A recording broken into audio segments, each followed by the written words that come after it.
Alrighty folks, let's address an elephant in the room. My hair's quite a bit shorter than it was in the last video that I made, which kind of shows I lost the bet. I lost the bet on the fact that England did not win the Euros. I mean, we tried, we didn't play well in the whole tournament, yeah, fairs, but we gave it a go in the final.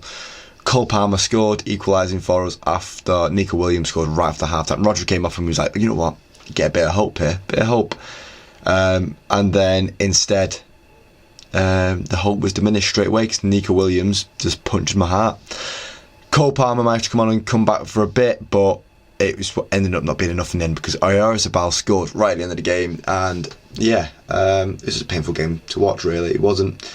We never felt like we could do that. Once again, it was just that. Once we got to the box, what are we doing? That's the issue that has been the whole tournament. Once we get to the box, what are we doing? Obviously, there's going to be things that are going to happen in terms of backroom staff that's going to change in between now and the next World Cup, probably. But we'll have to wait and see on the news on that and like the full confirmation on what's going to happen.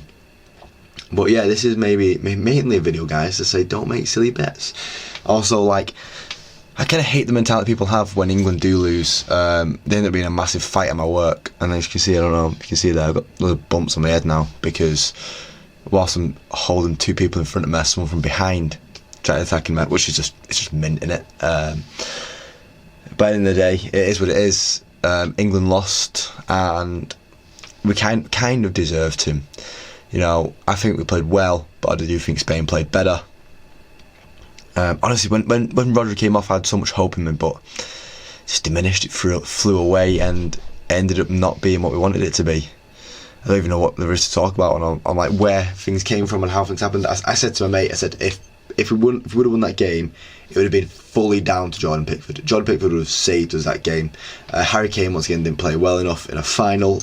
We've seen that story before, and I feel like yes, the finals we have to play a bit of a Jimmy Greaves with him, and go, oh, we need to get dropped for the final, pal, and we'll play Ollie Watkins instead. But obviously it's always a big challenge to make, and I don't think Southgate wanted to make that decision just yet. I mean, at the next World Cup we might have to make that decision. At the next World Cup, if we get to the final there, then we might have to say, right, Harry, sit on the bench. If we're looking really bad, yeah, come off, but give Ollie some time. Give, Tony some time. Give, someone else. I said this in my video before, like, Cole Palmer needs to start trying to play up front more because he's not going to get the chances he wants in the midfield because we have such a stacked midfield. He's spent the whole tournament on the bench, and yet when he come off the bench he's been one of our best players. He scored a penalty that helped us go through against Switzerland and also scored last night.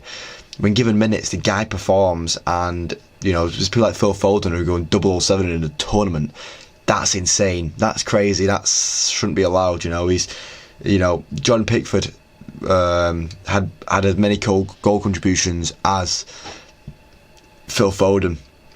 It's Harry Maguire who was at home and he got to the tournament. Marcus Rashford, who was at home and didn't get sent to the tournament, had as many goal contributions at the tournament as Phil Foden, and it kind of shows to me of, yeah, Phil Foden's a really good footballer when he's wearing a City shirt, and he might do these bit of magical moments, but his head's always in the fact that he wears a City shirt. His head's always in the fact that, oh, usually De Bruyne's there, oh, usually Haaland's there, oh, usually Bernardo Silva's there, but he's not got that for England, and that's why he can't adapt. He's not a quick, adaptable player, and that's why he works with Pep's system where he can have so many players to rotate and rotate and rotate. It was, oh, it's not your game, right? This player who's just as good is going to come on.